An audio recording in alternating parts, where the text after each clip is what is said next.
यदि आप भी इलेक्टोरल बॉन्ड से जुड़ी सभी जानकारी आसान भाषा में जानना चाहते हैं तो इस वीडियो को एंड तक देखते रहिए। नमस्कार दोस्तों, मेरा नाम अनूप कुमार है और स्वागत है आप सभी का मेरे यूट्यूब चैनल पर। इलेक्टोरल बॉन्ड आखिर है क्या? आसान भाषा में समझने की कोशिश करें तो इलेक्टोरल बॉन्ड राजनीतिक दलों को चंदा देने का एक वित्तीय जरिया है। जैसे देश को चलाने के लिए चुनाव की ज़रूरत होती है और उसी तरह चुनाव के लिए पैसे की ज़रूरत होती है। दुनिया के अलग अलग देशों में चंदा प्राप्त करने की अलग अलग प्रक्रियाएं हैं। International institute for democracy and electoral assistant के अनुसार दुनिया के 163 देशों में से 79 देशों में राजनीतिक चंदे के लिए औपचारिक बैंकिंग सिस्टम की ज़रूरत नहीं है, जबकि 67 देशों में यह अनिवार्य है। भारत उन देशों में शामिल है जहां औपचारिक बैंकिंग सिस्टम के जरिए राजनीतिक चंदा दिया जाता है। भारत में इलेक्टोरल बॉन्ड की शुरुआत आखिर हुई कब? भारत में इलेक्टोरल बॉन्ड योजना की शुरुआत 29 जनवरी 2018 को हुई थी, जबकि इसकी घोषणा 2017 में ही कर दी गई थी। इस योजना के जरिए एसबीआई राजनीतिक दलों को चंदा देने के लिए बॉन्ड जारी करता है। ये bond state bank of India की चुनिंदा शाखाओं में 1,000 रुपये, 10,000 रुपये, 1 लाख रुपये, 10 लाख रुपये और 1 करोड़ रुपये की राशि में उपलब्ध होते हैं। दानदाता अपनी पसंद की राजनीतिक पार्टी को इन बॉन्ड्स में से कोई एक खरीद कर चंदा दे सकता है।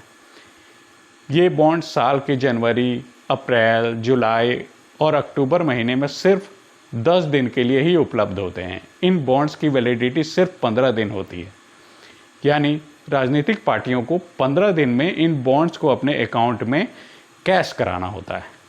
यदि पार्टियां 15 दिन की अवधि में कैश नहीं कराती हैं तो ये सारा पैसा पीएम केयर फंड में चला जाता है। खास बात यह है कि इन इलेक्टोरल बॉन्ड पर ज़्यादा जानकारी नहीं लिखी होती है। यह एक डिमांड ड्राफ्ट की तरह होता है जिसको पार्टियां कभी भी कैश करा सकती हैं। इन बॉन्ड को किसने दिया, इसकी जानकारी सिर्फ एसबीआई के पास ही होती है। इन इलेक्टोरल बॉन्ड के जरिए केवल उन्हीं राजनीतिक दलों को चंदा दिया जा सकता है जिन्होंने विधानसभा या लोकसभा के पिछले चुनाव में डाले गए वोटों का कम से कम 1% वोट हासिल किया हो। देश में इलेक्टोरल बॉन्ड से पहले कैसे दिया जाता था राजनीतिक चंदा, ये भी जानने वाली बात है। इलेक्टोरल बॉन्ड आने से पहले राजनीतिक पार्टियों को चेक के जरिए चंदा दिया जाता था। पार्टियां चंदा देने वाले का नाम और चंदे में प्राप्त की गई राशि की जानकारी चुनाव आयोग को देती थी। ऐसे सिचुएशन में अधिकतर कॉरपोरेट कंपनियां चेक के जरिए बड़ी रकम का चंदा देने से बचते थे, क्योंकि इसकी पूरी जानकारी आयोग को देनी पड़ती थी। आखिर इलेक्टोरल बॉन्ड से जुड़ा विवाद क्या है? इलेक्टोरल बॉन्ड आने के बाद पार्टियों को इन बॉन्ड्स के जरिए चंदा मिलना शुरू हुआ, लेकिन इसमें कई गड़बड़ियां धीरे धीरे सामने आने लगीं। इलेक्टोरल बॉन्ड 2018 में आया। इसके बाद 2014 तक लगभग कुल 12,000 करोड़ रुपए से ज़्यादा की राशि इन बॉन्ड्स के जरिए चंदे के रूप में पार्टियों को दी गई।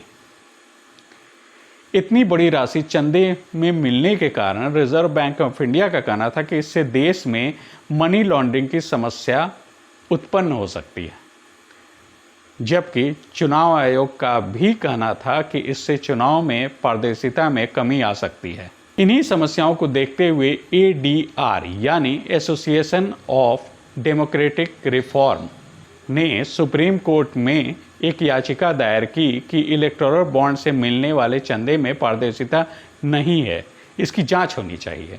इस मामले की सुनवाई करते हुए सुप्रीम कोर्ट के मुख्य न्यायाधीश माननीय डीवाई चंद्रचूड़ ने कहा कि इलेक्टोरल बॉन्ड को अज्ञात रखना सूचना के अधिकार का उल्लंघन है। इससे राजनीतिक पार्टियों को चंदे के बदले कुछ और प्रबंधन करने की व्यवस्था को बढ़ावा मिल सकता है। फिलहाल माननीय जस्टिस चंद्रचूड़ ने स्टेट बैंक ऑफ इंडिया को राजनीतिक पार्टियों को मिले इलेक्टोरल बॉन्ड की जानकारी सार्वजनिक करने के निर्देश दिए हैं। यदि आपको हमारी ये वीडियो अच्छी लगी हो तो इस वीडियो को लाइक और शेयर करना ना भूलें। देश और दुनिया से जुड़े ऐसे ही अन्य वीडियो देखने के लिए हमारे चैनल को सब्सक्राइब करें और बेल आइकन को प्रेस करें। मिलते हैं नेक्स्ट वीडियो में, तब तक के लिए नमस्कार।